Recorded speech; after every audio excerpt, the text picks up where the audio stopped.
all of these duos are great for other teams. Except for the Seattle Supersonic. Nothing is good for them. Because they don't exist. Exactly. Seattle got fucked. They did. They did actually get fucked. They still have the Seahawks, though, so whatever. Yay. So, yeah. Kawhi, What is a Seahawk?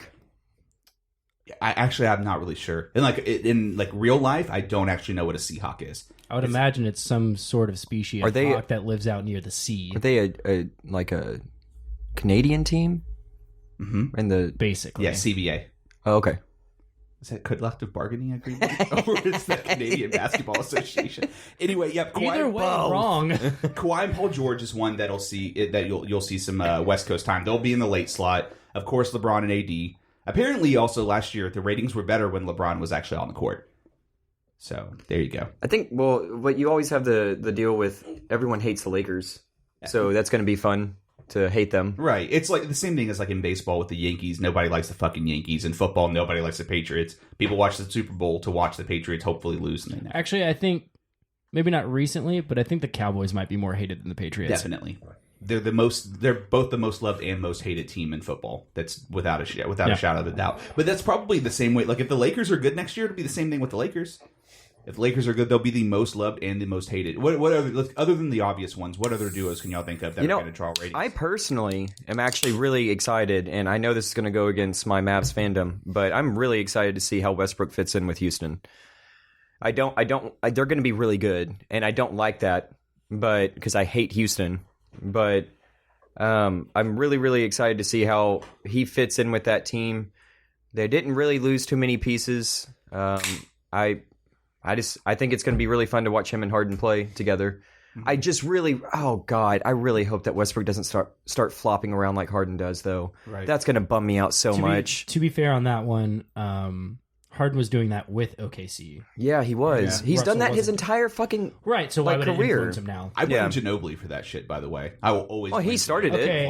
Okay, if we're going to be entirely fair with this, just to be unbiased, Dirk did it a little bit too. Well, it's a European thing. The Europeans, like the European injection. Not in Europe. Huh? Argentina's not in Europe. Yep, sure isn't. That's South America. Ginobili's from Argentina. Good thing this isn't a fucking geography podcast, because keep drinking your Truly, buddy. It'll be okay. Right. Anthony did it again. Anthony, back at it again. Killing it on the podcast. This is actually similar to the other show, so I'm just like talking and nothing ever makes sense. Good. So like East Coast teams that'll be in the early slot though, like because the West Coast teams always get the late slots, right? So okay, so you get the Sixers. If we're okay for the non-obvious, and we really fucked up going around the horn. We're just bad at that. Yeah, if we're going for non-obvious ones in the West, I'm gonna stick as a Mavs fan to Porzingis and Luka. Yeah.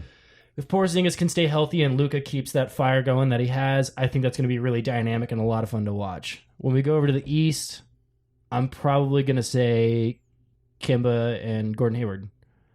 I think if he comes out of injury as good as he has been and Kemba keeps it up, I think that's going to be a really good duo too. Yeah. Okay. Yeah. For me, in the West, Harden and Westbrook, I want to see how they play together. In the East, Horford and Embiid probably are going to be the most interesting. I really don't like the fact that the 76ers gave Ben Simmons a max contract. That is a waste of fucking money. I really do think that. It's a waste of money if they're going to keep playing it to the point, yeah. He's going to have to really progress his game, but I do want to see Horford and Embiid. That is dangerous. Yeah. And that is dangerous. And for like old fans that don't like the razzle-dazzle of the three-point shooting, two big men that can pass too, playing off each other. Well, Horford is a stretch four too. Right. And so he's going to open the court up for Embiid to just bang down low. Right. Like Embiid's going to have. I think, dude, you know what? Hot take right now. Embiid is going to be in the top 2 of the MVP race this next upcoming season. Yeah, if he stays healthy. I think it's between him and Giannis. Whatever. Him and the Greek Freak. There you go. It's their league right now. I think if Embiid stays healthy, he has a really good shot at getting the MVP this next season because of the addition of Horford. I think Giannis is always going to have a leg up on that one. Giannis has something completely different. So my duos in the East is actually Giannis and Chris Middleton because I'm a big fan of him. I like his game a lot. I really like Chris Middleton's game. And then also, You're a big Middleton fan. I am. It's because I like two-way players, man. That's why I like Clay. I like the guys that can play defense really well and still have enough stamina to knock down threes and drive. So you loved watching Michael Jordan then?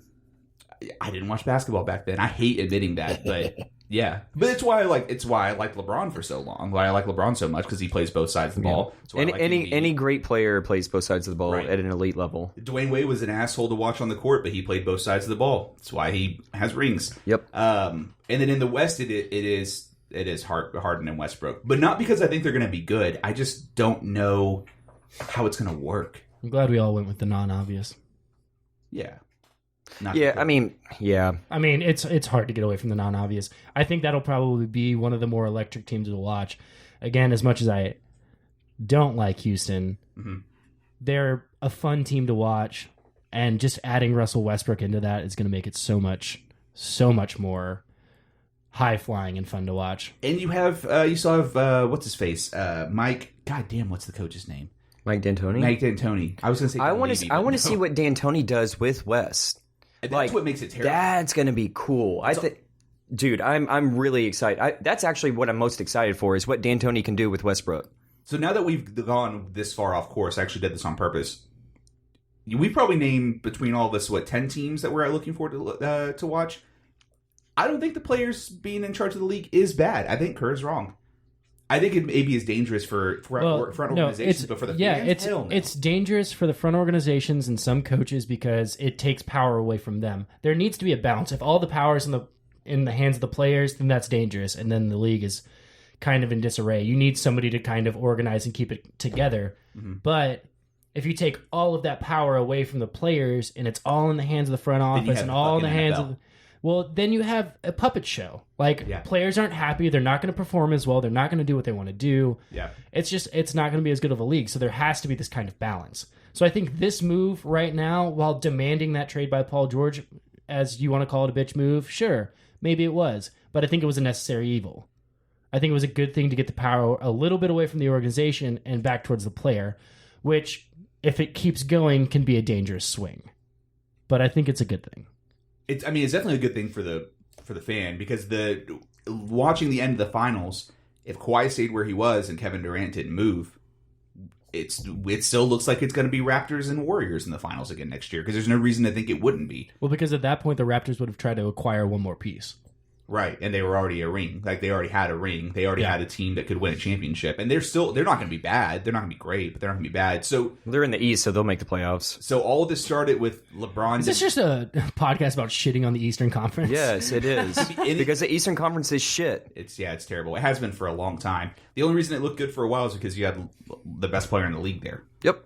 And the Heat had 2 or 3 of the best players in the league for a while. Other than that, it's nothing. The East has been top heavy for a long time. Fair. Yeah.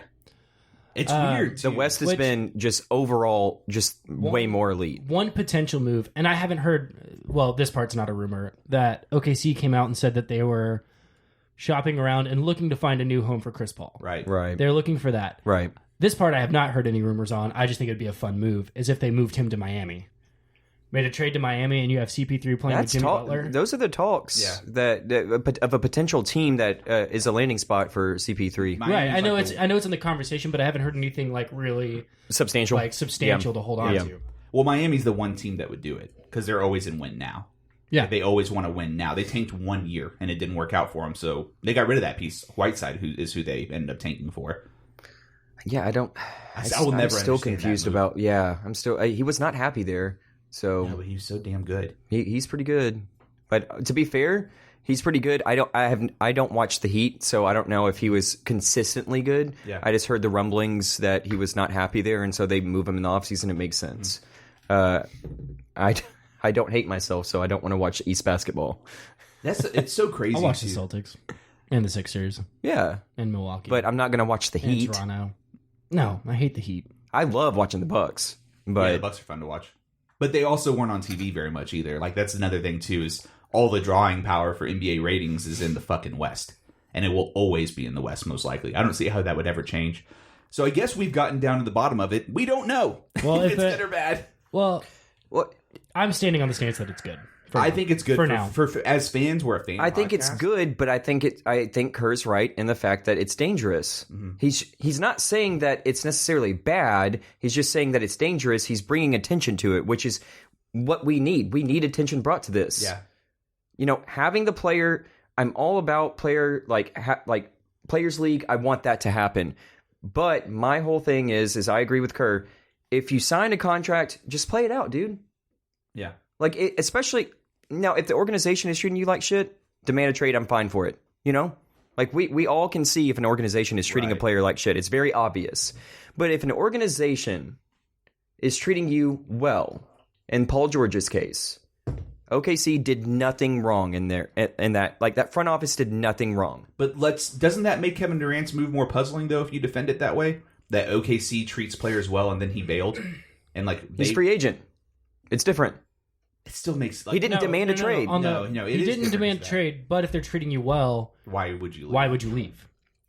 I mean, sure, you want a ring. Although Yeah, he also said Go get a ring. Apparently, there's some murmurings that like Golden State, he didn't like the way the medical staff treated him, and that's part of the reason he left too. So it might just be KD's kind of a bitch, which, I mean, no, that's not a shocker to anybody. I think we've all known this for like 3 years now. That we thought KD was the hero, and the whole time he's been the villain. I don't even know if he's a villain.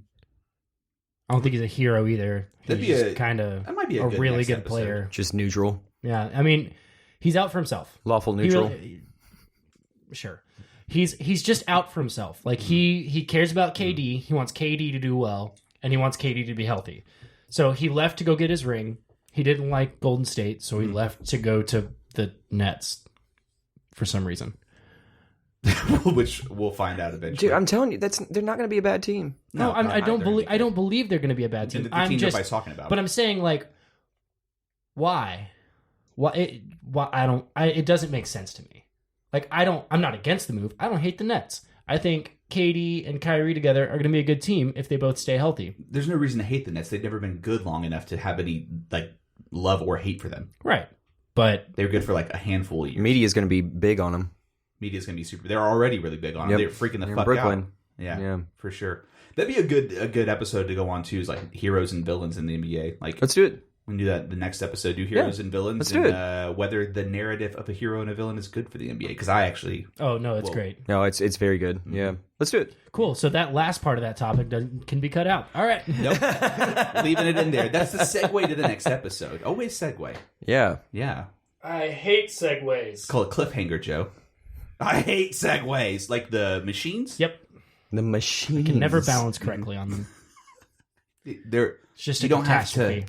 to. They Hey, balance- joke's on you. Our game of 21, we're all going to be on segways. Holy shit! Thank God, because I Fuck. cannot run.